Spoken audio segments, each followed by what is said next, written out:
আসসালামু আলাইকুম রহমতুল্লাহি ওয়া বারাকাতুহু। আলহামদুলিল্লাহ ওয়াসসালাতু ওয়াসসালামু আলা রাসূলিল্লাহ নবিয়িনা মুহাম্মদ ওয়া আলা আলিহি ওয়া সাহবিহি আজমাইন।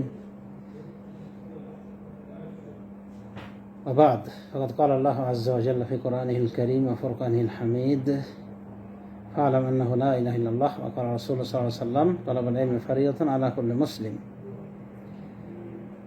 সম্মানিত সদস্য মণ্ডলী, জাযাকুমুল্লাহু খায়রান। সময় দেওয়ার জন্যে আপনাদের সবাইকে ধন্যবাদ। একটা মাসলা আমরা সংক্ষিপ্ত আকারে ডিসকাস করব। মাসলাটি হলো যে সাহাবায়ে কেরাম যাদের সংখ্যা 1,24,000 বলা হয়েছে, তাদেরকে রেখে রাসূলুল্লাহ সাল্লাল্লাহু আলাইহি ওয়াসাল্লাম বিদায় গ্রহণ করেছিলেন। তো মনে কৌতূহল জাগে যে এই সাহাবায়ে কেরামের ভিতরে সর্বশেষ কোন সাহাবী বেঁচে ছিলেন এবং তিনি কত হিজরিতে মারা যান। এ বিষয়ের উত্তর হলো, হাফিজ ইবনে হাজার বলছেন, দাবাতা আহলুল হাদিসে আখিরা মান মাতা মিনাস সাহাবাহ। আর আহলুল হাদিস মানে হাদিস শাস্ত্রের ইমামগণ জব্ত করেছেন, মানে নির্দিষ্ট করে তারা লিপিবদ্ধ করেছেন দৃঢ়তার সাথে যে যিনি সর্বশেষ সাহাবী মারা গিয়েছেন তিনি আলাল ইতলাক আবু তুফাইল আমির বিন ওয়াসিলা লাইসি।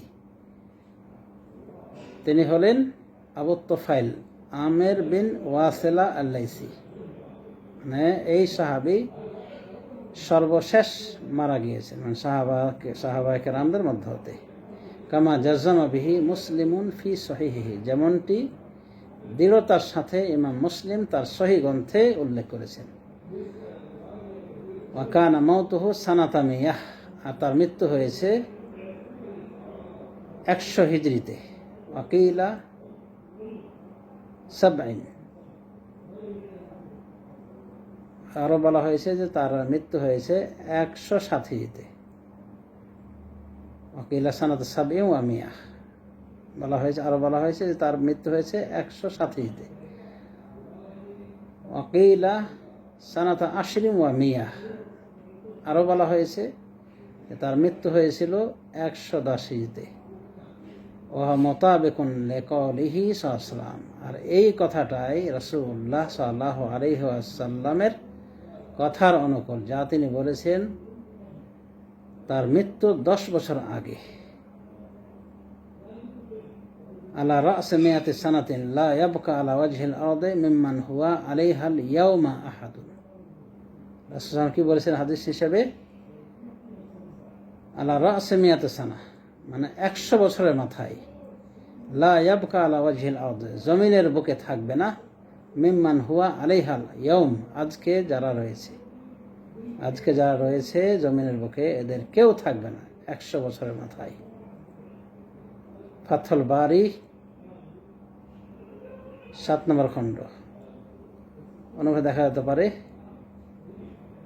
2 নম্বর খণ্ড 225 পৃষ্ঠা। তো আসলে আমরা যেটা জানতে চেয়েছিলাম সেটা জানা হয়ে গেছে আলহামদুলিল্লাহ, যে কোন সাহাবী সর্বশেষ মারা গিয়েছেন। তো এই সাহাবী সর্বশেষ মারা গিয়েছেন, মানে তার আগে কেউ মারা যান। এখন তার মৃত্যুর সালে ইখতিলাফ রয়েছে। আর সেটা কি বুঝতে পারলেন যে 100 হিজরিতে মারা গিয়েছেন, কেউ বলছে 107-এ মারা গিয়েছেন।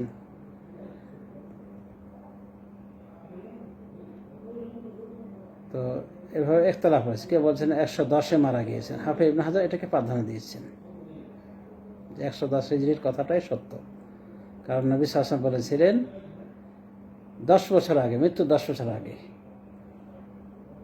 যে আলা রা'সি মিয়াতি সানাহ লা ইয়াবকা আলা ওয়াজহিল আরদি মিম্মান হুয়া আলাইহাল ইয়াওমা আহাদ। 100 বছরের মাথায় আজকে যারা রয়েছে জমিনের বুকে তাদের কেউ বাকি থাকবে না, মানে সবাই মারা যাবে আজ থেকে নিয়ে 100 বছর পর। সুতরাং এই হিসাবে আবু তুফাইল আমির বিন ওয়াসিলার মৃত্যু 110 হিজরিতে। এটাকে হাফিজ ইবনে হাজার বেশি প্রাধান্যযোগ্য অভিমত বলে উল্লেখ করেছেন। আল্লাহ কুল্লি হাল, আশা করি আমরা বুঝতে পেরেছি কোন সাহাবী সর্বপ্রথম সর্বশেষ মৃত্যুবরণ করেছেন। আর সাহাবী কাকে বলা হয়? ওই মহামতি মানবদেরকে বলা হয় যারা রাসূলুল্লাহ সাল্লাল্লাহু আলাইহি ওয়াসাল্লামের সাক্ষাৎ পেয়েছেন, রাসূল সাল্লাল্লাহু আলাইহি ওয়াসাল্লামের সাথে সাক্ষাৎ করেছেন ঈমানের সাথে। যদিও মাঝখানে কেউ মুরতাদ হয়ে যায় না কেন, তবুও সে সাহাবী বলে গণ্য হবে যদি ফিরে আসে আবার। যেমন তুলাইহা, উনি ইসলাম কবুল করেছেন, রাসূলুল্লাহ সাল্লাল্লাহু আলাইহি ওয়াসাল্লামকে পেয়েছেন, দেখেছেন, তারপর উনি আবার মুরতাদ হয়ে গেছেন, আবার উনি হেদায়েত লাভ করেছিলেন এবং ইসলামের পক্ষে যুদ্ধ করেছিলেন। ইনিও সাহাবী, যদিও একসময় তার ভণ্ড নবী হিসেবে বেশ কিছু দিন কেটেছিল জীবনকাল এবং মুসলিমদের বিরুদ্ধে যুদ্ধ পরিচালনা করেছিলেন, এবং তার কারণে অনেক সময় তো সাহাবায়ে কেরাম সহ অনেক মুসলমান শহীদ হয়েছিলেন। তাহলে সাহাবী কাকে বলে? ওই মহামানবদেরকে বলা হয় যারা রাসূল সাল্লাল্লাহু আলাইহি ওয়াসাল্লামের সাথে সাক্ষাৎ করেছেন ঈমানের সাথে, এবং ঈমানের উপরে যাদের মরণ হয়েছে তারা হলো সাহাবী। কিন্তু যদি মুরতাদ হয়ে যায় কেউ আর ফিরে না আসে, তারা সাহাবীদের মর্যাদা পাবে না। অনুভাবে রাসূল সাল্লাল্লাহু আলাইহি ওয়াসাল্লামের সাথে সাক্ষাৎ হয়েছে কারো, কিন্তু তখন ঈমান আনেনি, পরে ঈমান এনেছে, এদেরকে বলে মুখাদরাম বলা হয়, মানে উভয় যুগ যারা পেয়েছে এদেরকে সাহাবী বলা হয় না, তবে মিন কিবারিত তাবিঈন বলে গণ্য হয়, মানে প্রবীণ তাবিদের মধ্যে তাদের লিস্ট রয়েছে। আর তাবি কাদেরকে বলা হয়? তাবি তাদেরকে বলা হয় যারা সাহাবায়ে কেরামের সাক্ষাৎ পেয়েছেন ঈমানের সাথে এবং যাদের মরণ হয়েছে ঈমানের উপরে। তাবি হয় বলা হয় তাদেরকে যারা তাবিদের সাক্ষাৎ পেয়েছেন ঈমানের সাথে, এবং তাদের ওই একই অবস্থা যে মারা গিয়েছেন ওই ঈমানের সাথে। তো যাই হোক, আমাদের শুধু এই ছিল কিছু কথা সংক্ষিপ্ত আকারে সাহাবায়ে কেরাম বিষয়ে, আর বিশেষ করে যে বিষয়টি নিয়ে আলোকপাত করতে চেয়েছিলাম যে কোন সাহাবী আগে মারা গেছে তার বিষয়টি আশা করি আমরা জানতে পেরেছি। যে তিনি সন্দেহাতীতভাবে বলা যায় যে একক সাহাবী আবু তুফাইল আমির বিন ওয়াসিলাহ আল-লাইসি। আল্লাহু আ'লাম। ওয়া সাল্লাল্লাহু আলা নবী মুহাম্মদ।